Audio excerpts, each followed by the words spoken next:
भाई को जय श्री राम, जय श्री राम, जय श्री राम। दिनेश भाई को जय श्री राम, जय श्री राम, जय श्री राम।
तैयार करो, तैयार कहना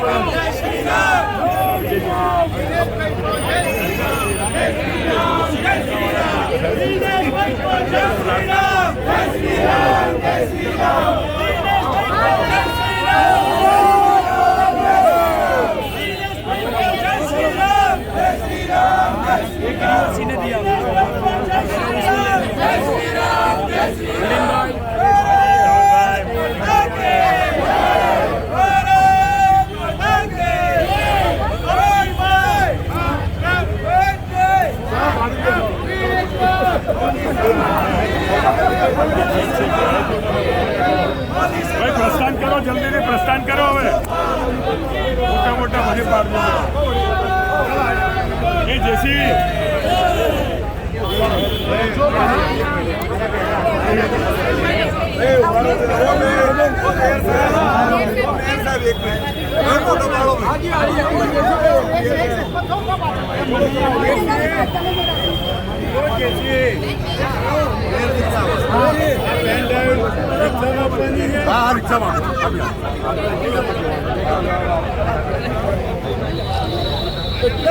પાછળ તો ફોટા સરસ સરસ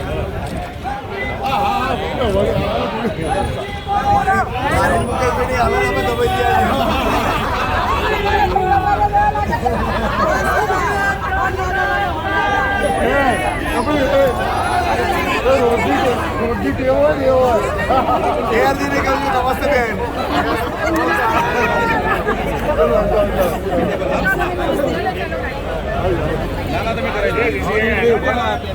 અરે આ બેન સાહેબ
ઉમેદવાર શ્રી દિનેશભાઈ મકવાણાને આપનો કિંમતી શાંતિ અને પવિત્ર મત આપી અપાવી જંગી બહુમતીથી વિજય બનાવો. જેમનું નિશાન છે કમળ.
ક્યારે ઘીની નદીઓ વહેતા જોઈ છે ખરા? હા, અમે એ જ ઘીની વાત કરી રહ્યા છીએ કે જે તમે ખાવામાં ઉપયોગ કરો છો. ગુજરાતમાં એક ગામ એવું છે કે જ્યાં ઘીની નદીઓ વહે છે, સાથે સાથે સ્વિમિંગ પુલ પણ ઘીનો બનાવવામાં આવે છે. અહીં કોઈ વાત મજાકની નથી, પરંતુ શ્રદ્ધાની વાત છે. કહેવાય છે કે ગાંધીનગર પાસે રૂપાલ નામનું એક ગામ આવેલું છે. આ ગામમાં વરદાય માતાનું મંદિર છે. પાંડવોના સમયથી જ અહીં એક પલ્લીની રચના કરવામાં આવે છે કે જે પલ્લીની અંદર લોકો ઘી ચડાવીને પોતાની માનતા પૂરી કરતા હોય છે.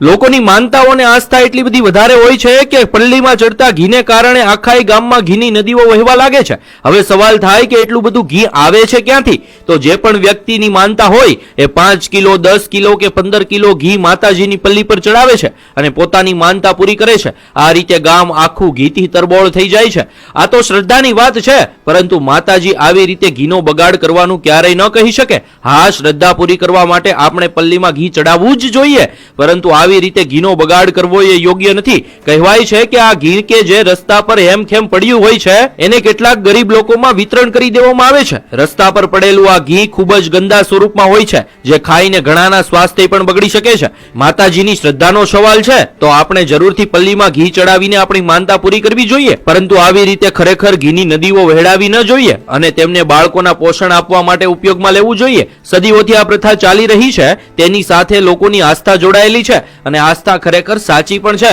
પણ ભગવાન જ કહીને ગયા છે અને આપણા શાસ્ત્રોમાં પણ લખ્યું છે કે અન્નનો બગાડ ક્યારેય કરવો ના જોઈએ એ ખરેખર ભગવાન જ છે. અહીં ઘીનો બગાડ આપણે ચોખ્ખો જોઈ શકીએ છીએ તો ખરેખર આ બાબતથી આપણે થોડુંક જાગૃત થવું જોઈએ. ગુજરાતમાં આજે પણ 10% થી પણ વધારે લોકો કુપોષિત છે અને કુપોષિત બાળકોનો જન્મ પણ થયા રાખે છે. માતાને ચડાવવામાં આવતા ઘીથી ઘણા બાળકોને પોષણ મળી શકે એમ છે તો આવા ઘીનો ઉપયોગ ગુજરાતમાં કુપોષિત બાળકોને પોષણ આપવા માટે કરવો જોઈએ. આ બાબતે તમારું શું માનવું છે કોમેન્ટમાં જરૂર જણાવજો.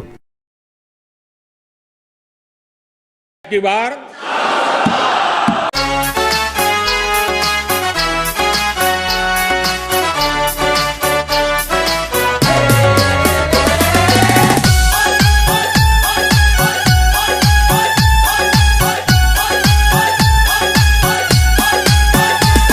ये लहर नहीं ललकार है फिर अब की 400 पार है. अब की बार 400 पार. ये लहर नहीं ललकार है फिर अब की 400 पार है.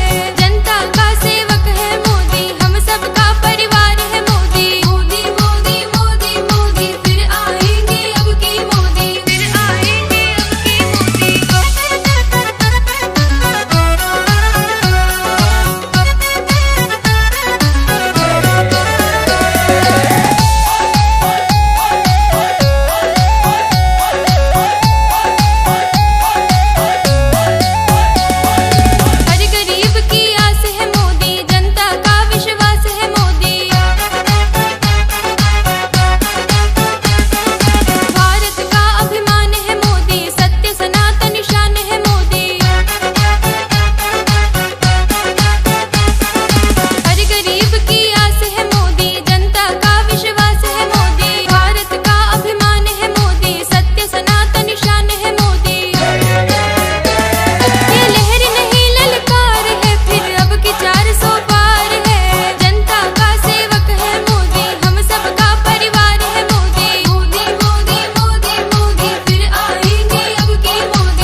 અત્યારે ચાલુ કરો.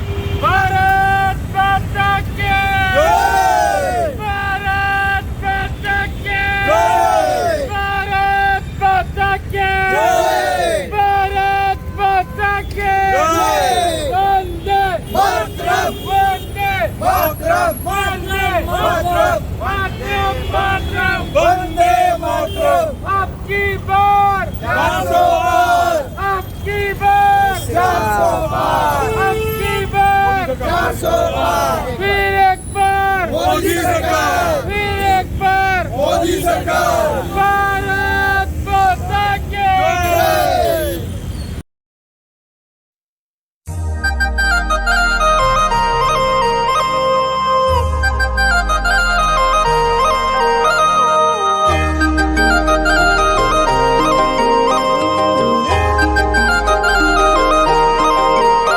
हे कच्छ माँ, कच्छ माँ, कच्छ माँ, कच्छ माँ.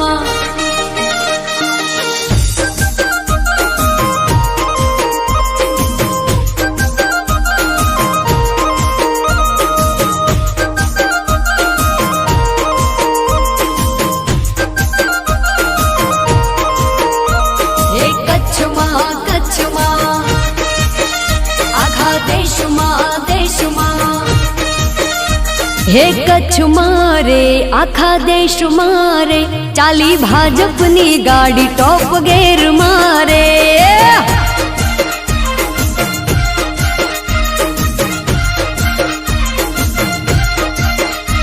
हे कच्छ मारे भारत देश मारे, चाली विकासनी गाड़ी टॉप गेर मारे.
રોજ ઓફિસ જાઉં છું, તમને આ રસ્તા પર જોઉં છું, તમે આ પેમ્પલેટ્સથી લોકોને કંઈક કહેવા માગી રહ્યા છો, કંઈક સંદેશ આપવા માગી રહ્યા છો. તો આ જે છે રૂપાલ પલ્લી 2023 રૂપાલ પલ્લી પરિવર્તન અભિયાન, તો તમે આ અભિયાન જે ચલાવી રહ્યા છો તેનો હેતુ શું છે તે પહેલાં દર્શકોને જણાવશો. એક તો પલ્લી હવે 25 દિવસથી બાકી રહ્યા છે. હું 1 વર્ષથી આ કામ કરી રહ્યો છું. એટલે પલ્લી જે 2022માં પતી એના પછી મને જ્યારે આ વેના વિડીયો જોયા, મેં ગામમાં નથી ગયેલો, તો મને જોયું કે ઘી તો અભિષેક ખૂબ જ થઈ રહ્યું છે અને એક અભિષેક થયા પછી જમીન ઉપર પડે જાય છે, તે મને ના ગમ્યું. આપણે એને બચાવી લેવું જોઈએ. અને નીચે પડ્યા પછી ખરેખર તો કાદવ કીચડ થઈ જાય છે. ભલે લોકો શ્રદ્ધાળુના મનમાં એ નથી દેખાતું, પણ મારી દ્રષ્ટિએ દેખાય છે. અને એ ઘી જે સમાજના લોકો લઈ રહ્યા છે ખૂબ ગરીબ છે, અને એવું માટીવાળું ઘી જેમાં લોકો ચાલે છે અને પહેલાં થૂકતા પણ હોય છે, જે આપણે ખબર નથી પણ થૂકતા હોય, પાન મસાલા પણ ખાતા હોય, બૂટ ચંપલ પણ પહેર્યા હોય, અને એ ઘી જો માણસને ખાવું પડે તો માણસનું અપમાન કહેવાય. આજે શ્રદ્ધાથી આટલું ભગવાનને ઘી ચડાવીએ અને એ ઘીની ઉપર આપણે ચાલીએ પોતે પણ, અને એ ચાલેલું ઘી પાછા ગરીબ લોકો ખાય, એકદમ દુઃખની વાત કહેવાય. માનવતા જ ના હોય ગામમાં એવું દેખાય આપણને. એટલે મને ત્યારથી અમે નક્કી કર્યું કે આના માટે હું ગમે તે કરીને ઘી બચાવવા માટે જઈશ. એકચ્યુઅલી હું 6 મહિના પહેલાં જ અમેરિકા ગયો હતો અને હું પાછો હજી 4 દિવસ પહેલાં જ આવ્યો છું.